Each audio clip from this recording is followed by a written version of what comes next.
Momentum. अब देखो इसमें जो मास है, मास को हम लोग डिनोट करते हैं सॉरी इसका जो यूनिट है वो है केजी, और वेलोसिटी का यूनिट है मीटर सेकंड इनवर्स। तो जो मोमेंटम का यूनिट बना वो बना केजी मीटर सेकंड इनवर्स। तो आपको ये चीज़ ध्यान में रखना है कि जो unit KG metre second inverse में दिया हो, आपको समझ लेना है कि वो मोमेंटम की वैल्यू दी है, इसीलिए इसका यूनिट ये है। ये यूनिट है तो इसे समझ लेना। ओके, देखिए इसमें जो मोमेंटम है हमारा p, ये मोमेंटम दो चीज़ों पर बस डिपेंड करता है, एक तो मास और दूसरी वेलोसिटी। ये दो चीज़ों पर डिपेंड करता है, मास और वेलोसिटी पर। और आपको एक चीज़ जाननी चाहिए कि मोमेंटम का यूनिट ये जो है हमारा, ये हमारे SI यूनिट, इसे हम SI यूनिट कहते हैं। इसे हम कहते हैं SI यूनिट, ठीक है। और इसका जो CGS यूनिट है, CGS यूनिट, ये CGS यूनिट क्या होता है? इसका मतलब है सेंटीमीटर, ग्राम और सेकंड। तो इसमें जो हमारा यूनिट होने वाला है मोमेंटम का, P equal to gram, centimetre और सेकंड इनवर्स। बस यहाँ पर मास में हमारे पास जो केजी है उसका ग्राम हो चुका है, मीटर का बन चुका है सेंटीमीटर, और सेकंड का सेकंड ही है। तो ये हमारा CGS यूनिट में भी पूछ सकता हो। ठीक है बच्चों, देखो अब हम पढ़ने वाले हैं सेकंड लॉ। सेकंड लॉ में आपको डेफिनेशन मैंने बताया था, the rate of change of momentum is directly proportional to the force and the momentum take place in the direction of applied force. जैसे कि मैंने आपको बताया था कि जो मोमेंटम में the rate of change of momentum, जो ऑब्जेक्ट की मोमेंटम होगी वो डायरेक्टली प्रोपोर्शनल होगी जो हमने फोर्स लगाया है उस पर, ठीक है। मैंने यहाँ पे छोड़ दिया है, actually the momentum is directly proportional to the force applied on it होगा यहाँ पर, force applied on it and the momentum take place in the direction of applied force. और मोमेंटम उसी दिशा में होगी जिस दिशा में फोर्स अप्लाई किया गया है, ठीक है। तो इसे हम ऐसे लिख सकते हैं कि यहाँ पर हम ये कह सकते हैं फोर्स किसके प्रोपोर्शनल है, फोर्स डायरेक्टली प्रोपोर्शनल है चेंज इन मोमेंटम, यानी dp बाई dt के। यहाँ पर ये फोर्स किसके प्रोपोर्शनल है, चेंज इन मोमेंटम, d मतलब चेंज है यहाँ पर, change in momentum upon change of time. अब यहाँ पर हम ये कह सकते हैं, हम ये मान लेते हैं, अभी हम लोग इसका डेरिवेशन कर लेते हैं फार्मूले का। तो हमारा डेरिवेशन क्या था, हमारा डेरिवेशन ये है कि शुरुआत यहाँ से करते हैं कि let the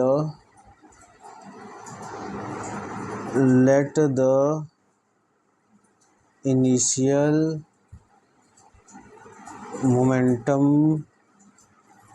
of the body is equal to P initial, यहाँ पर डिनोट कर, P initial is equal to mu। और ऐसे ही let the final momentum of the body PF is equal to mv, ठीक है। तो change in momentum, change in momentum क्या हो जाएगा, P final minus P initial. P final क्या है हमारे पास, mv, और P इनिशियल mu। अगर m को कॉमन ले लिया तो v माइनस u, ठीक है। तो अब यहाँ पर हम लिख सकते हैं according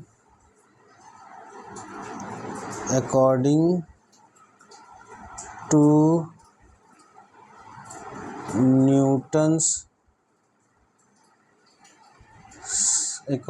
Newton's second law of motion,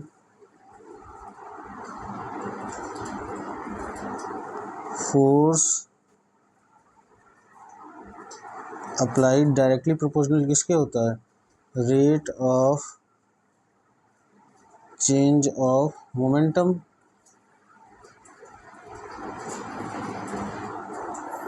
according to Newton second law of motion, force applied, जो फोर्स हम लगाते हैं वो डायरेक्टली प्रोपोर्शनल होता है rate of change of momentum के। मतलब जो भी मोमेंटम में चेंज आया है वो लगाए हुए फोर्स दोनों एक प्रोपोर्शनल होते हैं। अगर फोर्स बढ़ा तो मोमेंटम भी बढ़ेगा, अगर मोमेंटम कम मतलब फोर्स कम हुआ तो मोमेंटम भी कम हो जाएगा। तो ये दोनों एक दूसरे के डायरेक्टली प्रोपोर्शनल होते हैं। तो इसे हम ऐसे लिख सकते हैं कि F is directly proportional to, ये हमारा चेंज था मोमेंटम में, तो इसको ऐसे लिख लेते हैं M V minus U upon T with respect of time. अब आपको तो पता है, क्या पता है आपको कि v minus U by T, इसे तो हम ए भी लिख सकते हैं एक्सेलरेशन, पता है ना, v minus U by T acceleration का फॉर्मूला। एक्सेलरेशन इक्वल टू क्या होता है, final velocity minus initial velocity upon time. तो इस एक्सेलरेशन की वैल्यू जो v माइनस यू टी, ये हम यहाँ पर पुट करने वाले हैं। f directly proportional to m, और इस पूरे के प्लेस पे हम लोग लिख लेंगे a, यानी f is directly proportional to a। देखिए अब थोड़ी बहुत बातें बची हैं। ये तो हमने प्रूफ कर लिया कि f is directly proportional to M ए।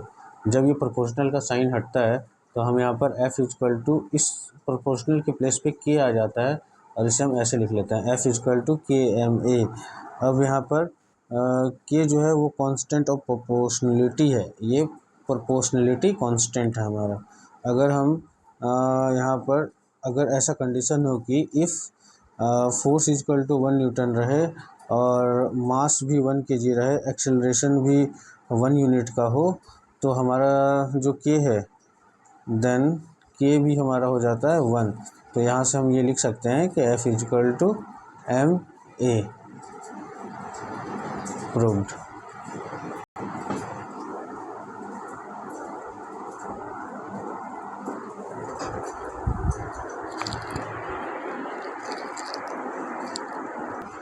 देखो बच्चों, ये बड़ा ही इंपॉर्टेंट टॉपिक है, अभी तक एग्ज़ाम में पूछा तो नहीं गया है, लेकिन कॉन्सेप्चुअल क्वेश्चन में डेफिनेटली पूछा जा सकता है। Deduction of Newton first law from the law of motion. देखो यहाँ पर क्या है, deduction of Newton first law of motion from Newton second law of motion. Newton के सेकंड लॉ से हमें ये प्रूफ करना है कि न्यूटन का जो फर्स्ट लॉ है वो भी वेरीफाई होता है। देखो ये कैसे करने वाले हैं, जैसे कि F इक्वल टू होता है एम ए, और एक्सेलरेशन के जगह पे हमें पता है कि होता है v minus U by T, ये हमें पता ही है। तो F equal to M, sorry ये कैमरा थोड़ा हिल रहा है, F इक्वल टू एम और a के प्लेस पे v minus U upon T, ये लिख सकते हैं हम लोग। F equal to M v minus U upon T. अब इफ़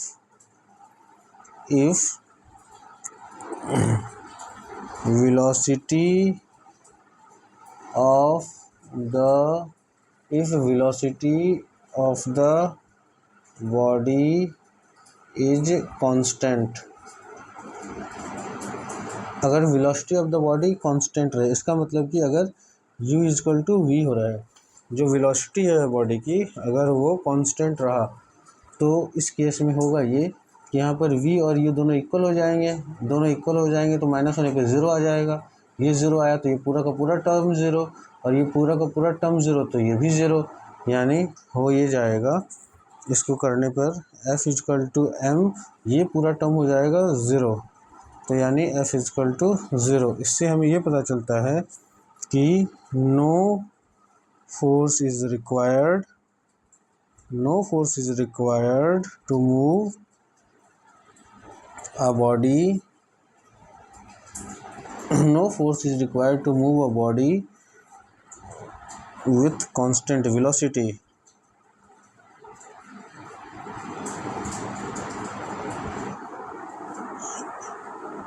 ठीक है, तो इससे हमें ये पता चला कि अगर कांस्टेंट वेलोसिटी के साथ बॉडी मूव कर रही है तो उसको किसी एक्सटर्नल फोर्स की ज़रूरत नहीं है। ठीक है, no force is required for this body.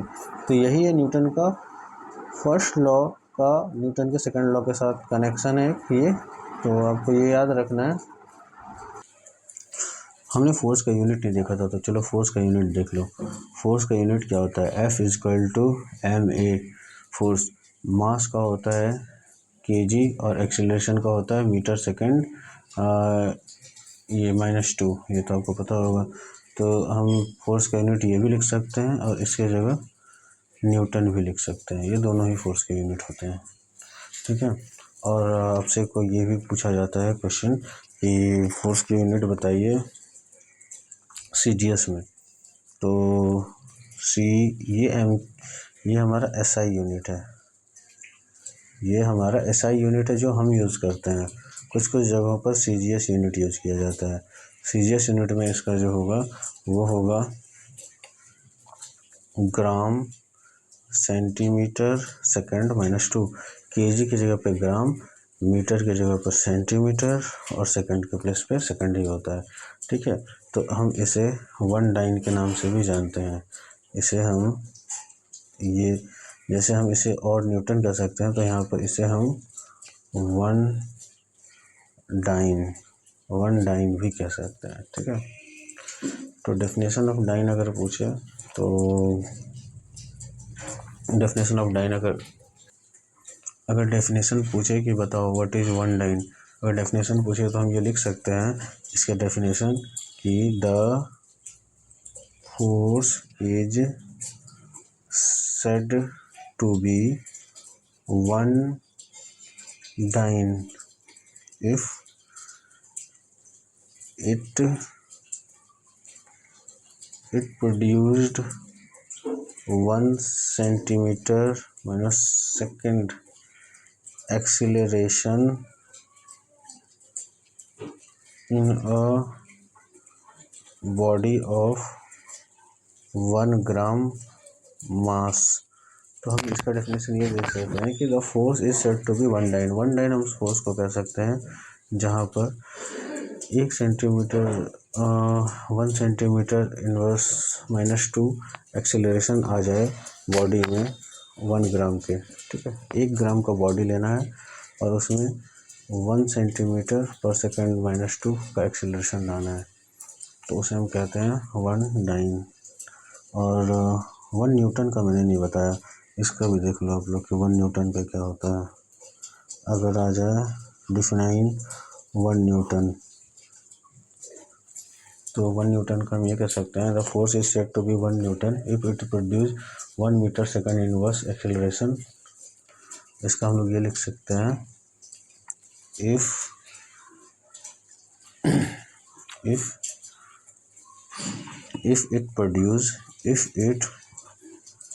if it produce 1 meter second -2 acceleration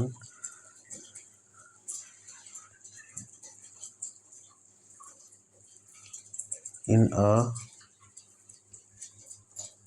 body of 1 kg mass। यहाँ पर 1 ग्राम मास में 1 सेंटीमीटर इनवर्स का एक्सेलरेशन लाना था और यहाँ पर 1 केजी मास में 1 मीटर सेकंड इनवर्स, इतने का डिफरेंस है दोनों में। तो दोनों को अच्छे से याद कर लेना, नेक्स्ट टाइम ये एग्ज़ाम में लास्ट टाइम एग्ज़ाम में पूछा गया था, ओके बच्चों। इसका कुछ एग्जांपल देख लेते हैं हम लोग न्यूटन के सेकंड लॉ का। ये एप्लीकेशन से क्वेश्चन फ्रेम होते हैं, ऑलमोस्ट हर बार होता है, तो ध्यान से समझिएगा। इसका एक पहला एप्लीकेशन है the cricket player lower his hand while catching the ball. आपने देखा होगा क्रिकेट के दौरान जब क्रिकेटर कैच करता है तो वो हाथ को थोड़ा सा पीछे की तरफ लेके जाता है, जैसे वो कैच कर रहा है तो हाथ को थोड़ा पीछे की तरफ लेके जाता है, इसलिए वो करता है ताकि जो फोर्स ऑफ इम्पैक्ट है उसका वो टाइमिंग बढ़ा सके, ठीक है। इसको अगर जो कैच करके क्या है कि उसे बॉल का जो मोमेंटम है उसे ज़ीरो करना है या तो स्लो कर देना है, तो क्या होता ये है कि जब वो सडन कैच करे तो बहुत ज़्यादा लार्ज मोमेंटम, मतलब बहुत सारा मोमेंटम चेंज होता है बहुत कम टाइम में, लेकिन जब वो हाथ को पीछे करता है तो टाइम बढ़ जाता है, मतलब मोमेंटम को चेंज होने के लिए ज़्यादा समय मिल पाता है। तो इसीलिए cricketer player lower his hand, एक क्रिकेटर प्लेयर अपने हाथ को पीछे कर लेता है while catching the ball. Reason क्या होगा? Large change in momentum in small interval of time. Large change in momentum बहुत कम समय में हो रहा है, इसीलिए वो हाथ को पीछे करके टाइम को इंक्रीज करता है। अ person falling on a cement floor get injured but a person falling on the heap of sand is not injured. होता ये है कि अगर कोई पर्सन किसी सीमेंटेड फ्लोर पर जंप करता है तो उसका वो जब कूद रहा होता है तो वो मोशन में रहता है, लेकिन जैसे ही वो ज़मीन पर आता है उसका मोशन तुरंत स्टॉप हो जाता है, सडन, मतलब large change in momentum in small interval of time. इसीलिए अगर वो सैंड पर कूदे तो जो इम्पैक्ट है उसकी टाइमिंग बढ़ जाती है, टाइमिंग बढ़ जाती है तो चोट कम लगती है या नहीं लगती है। इसीलिए a person falling on cement उस पर ज़्यादा चोट होती है as compare to sand, sand पे इंजरी नहीं होती है। तो जितने भी रीजन है सब में एक ही रीजन कॉमन है, वो मैं आपको लास्ट में बता दूंगा। सब में एक ही रीजन है कि large change in momentum in small interval of time, सब में यही लिखना है, वो मैं लास्ट में आपको दिखा दूंगा, ठीक है। Huge damage to the moving train take place when it sudden collide with a stationary train. जब कोई रुकी हुई ट्रेन में कोई चलती हुई ट्रेन टकराती है तो बहुत बड़ा ये कोलिजन होता है और बहुत ज़्यादा डैमेज होता है। ये भी इस वजह से होता है क्योंकि लार्ज मोमेंटम चेंज हो रहा है विद वेरी स्मॉल टाइम, ठीक है, बहुत कम समय में, फ्रैक्शन ऑफ सेकंड में इतना ज़्यादा मोमेंटम अचानक से स्टॉप हो जा रहा है, इस वजह से डैमेज बहुत बड़ा होता है। The vehicles are fitted with shocker, ये इंपॉर्टेंट एग्जांपल है। देखो बेटा, वो जो बाइक वगैरह में शॉकर एब्जॉर्बर लगा होता है, शॉकर एब्जॉर्बर का काम क्या होता है, शॉक को एब्जॉर्ब करना। देखो होता ये है कि रास्ते में जब गड्ढे आते हैं या कुछ ऐसी चीज़ें आती हैं तो गाड़ी को सीधा सीधा उस गड्ढे का झटका ना लगे, इसीलिए आपने देखा होगा बाइक्स वगैरह में ऐसे एक रॉड रहती है जिसपे एक स्प्रिंग टाइप का ऐसा लिपटा हुआ होता है। ये स्प्रिंग क्या करती है, ये दब करके धीरे धीरे धीरे धीरे ये जो जर्क है, गड्ढे की वजह से जो जर्क उत्पन्न हुआ है, जो फोर्स उत्पन्न हुई है, वो उसको गाड़ी के फ्रेम तक पहुंचने का टाइम ये बढ़ा देता है, टाइम ऑफ इंटरवल ये बढ़ा देता है, जिससे क्या होता है कि झटका गाड़ी के फ्रेम तक नहीं पहुंचता है, ठीक है। तो इसमें भी वही सेम रीज़न है कि large change in momentum in small interval of time को ये चेंज कर दे रहा है, मतलब जो ये जर्क आ रहा है इसको ये टाइम ड्यूरेशन बढ़ा करके उसके इम्पैक्ट को ये कम कर दे रहा है। और इसके कुछ और एग्जांपल्स हैं, a karate player break the pile of tiles और break with a single blow. एक कराटा पर्सन जो कराटे करते हैं वो एक सिंगल ब्लो से बहुत सारे टाइल्स को वो ब्रेक कर देते हैं। A boxer move his head backward when his opponent blow a punch. एक बॉक्सर अपने सर को पीछे लेके जाता है, जब उसके चेहरे पे पंच पड़ती है तो अपने चेहरे को पंच के साथ थोड़ा थोड़ा पीछे करते जाता है ताकि उसके पंच का असर कम लगे और चेहरे पे मार थोड़ी सी कम लगे, ठीक है। तो ये सारे एग्जांपल्स हैं, इनको एग्ज़ाम में पूछा जा सकता है, तो आपको याद रखना है कि न्यूटन सेकंड लॉ से रिलेट करते हैं।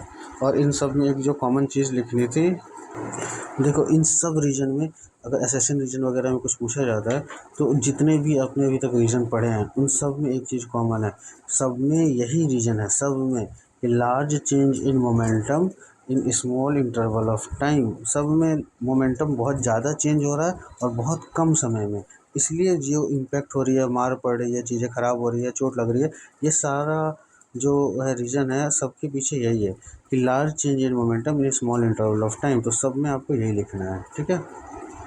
देखो अब कुछ न्यूमेरिकल्स कर रहे हैं हम लोग। पहला न्यूमेरिकल है draw a velocity time graph of a moving particle on which net external force acting is zero. हमें एक ऐसा वेलोसिटी टाइम ग्राफ बनाना है एक मूविंग पार्टिकल का जिसमें नेट एक्सटर्नल फोर्स जो है वो ज़ीरो है। तो ऐसे केस में देखो इसको कैसे सॉल्व करेंगे। ये ग्राफ बनाया, इसको मान लेंगे टाइम और इसको इस साइड वाले को मान लेंगे वेलोसिटी।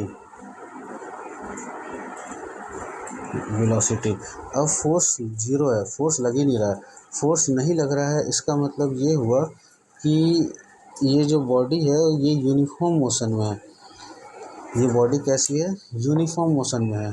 तो ऐसे केस में ये वाला डायग्राम बनेगा, ठीक है। इसमें फोर्स लग ही नहीं रहा है और यूनिफॉर्म वेलोसिटी में है, ठीक। देखो बेटा इस क्वेश्चन में थोड़ा चेंज है, इस क्वेश्चन में बोल रहा है draw a distance time graph of a moving object on which net external force acting is zero. इस बार हमें कौन सा ग्राफ बनाना है, डिस्टेंस टाइम ग्राफ, जिस पर एक्सटर्नल फोर्स ज़ीरो है। तो देखो इस केस में हम क्या करेंगे, इस केस में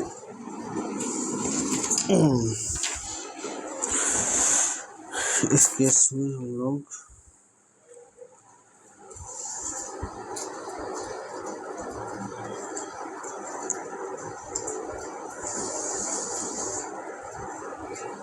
इसमें डिस्टेंस और टाइम बताना है हमें, ठीक है। तो ऊपर वाले को डिस्टेंस मान लेते हैं, डिस्टेंस, और नीचे वाले को ले लेते हैं टाइम।